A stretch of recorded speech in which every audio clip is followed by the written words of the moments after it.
Hello fellow uppers, I'm Red from FakeSteel and today I'll show you how to use and take care of our LARP muzzleloading blasters. Our pistols are primed by compressing a plunger assembly inside the barrel. You can do this by inserting the priming tool into the muzzle and pressing it until it engages the catch mechanism. The easiest way to prime the gun is to put its butt against your thigh with the lock pointing away from you and pressing the loading tool with your dominant hand. When it reaches engagement, you will hear an audible click. If you find this hard to do, you can also prime the gun against a solid surface like a table, using your body weight. Make sure to always hold your gun while doing that style of loading to avoid it slipping. Do not dry fire the gun unless it is necessary. After priming, load either the ball or the dart into the muzzle. When loading the ball, you can push it as far as it will go with your fingers. The muzzle choke will prevent you from putting it too far. However, do not use the loading tool to ram the ball down. It doesn't go that far, and you would only damage the ball. If you load a ball in a pistol that is not prime, you can remove it with pointy pliers. When loading the dart, you have to be a bit more careful. Only insert it until the tip gets to the level of the muzzle. There's nothing preventing you from pushing the dart all the way into the piston, and if you accidentally do that, it will be very hard to remove. If you want, you can add a bit of talc or baby powder after loading the gun to create a smoke effect. Make sure you have a ball loaded, as the powder will build up and potentially clog your gun if you pour it directly into the mechanism. The gun is now ready to shoot. You can carry it safely while loaded. However, keeping it primed for long periods of time introduces unnecessary stress on the mechanism. It's therefore advisable to shoot it at the end of any event you're using it for, and it's also good to empty it every evening of the event. It's possible for the gun to shoot accidentally if dropped on a hard surface or if you accidentally pull on the trigger. However, due to the very safe projectile, an accidental discharge is not dangerous. The locks on the guns are not connected to the mechanism itself and they don't move when shooting.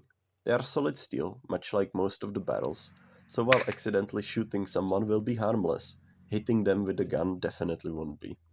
Therefore, be careful when brandishing it in crowded situations. While the guns are relatively hardy, do not expose them to needless stress, like dropping them on the ground or using them to stabilize a table. Also, don't use them to parry blows. The lock might tear out if there's unreasonable leverage on it, and it's very likely to damage any LARP weapon it gets hit with. The most important part of the maintenance of our guns is keeping them well oiled and lubricated. This prevents rust and ensures that the mechanism operates smoothly. You can choose any kind of anti-corrosive technical oil. The seal in the piston is leather, which doesn't degrade in oil like rubber does. I personally use Silcal, which is silicone based. To oil the lock, simply spray it and use a rag to wipe off excess oil. You can also wax the lock to make it more rust resistant, but I find that oil works sufficiently well. If you get any rust spots, you should be able to easily clean them with an abrasive sponge.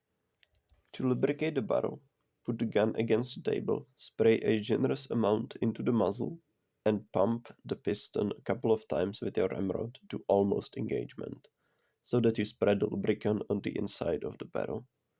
After that, engage the mechanism, pour out as much oil as possible, load the ball in, and fire the gun.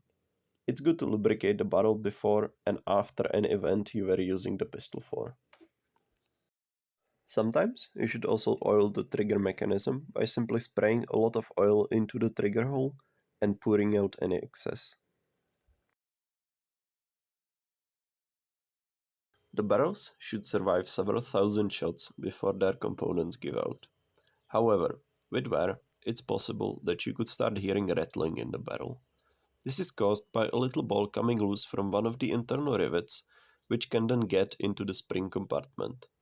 If that happens, it doesn't mean the weapon is unusable or dangerous, as there is no way for that ball to get in front of the piston and be shot out of the gun. You can keep using it without worry. On some very rare occasions, the glue holding the barrel might give, especially with non-ideal loading technique, and the barrel can fall out of the stock. This can be solved easily by putting a bit of polyurethane glue in the stock. Don't use too much glue and don't put any in the last third of the barrel slot, as polyurethane glue forms up and rises, and you don't want it getting into the trigger mechanism. Afterwards, put the barrel back in, securing it with a strip of tape until the glue hardens. Make sure to put the barrel as far back as possible.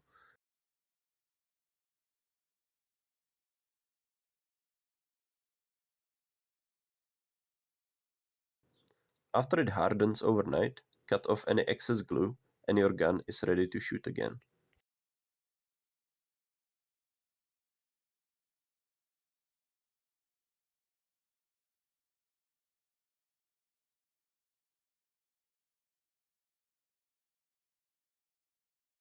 Once the barrel stops working, it can be replaced relatively easily, either by us or you can do it yourself with basic tools.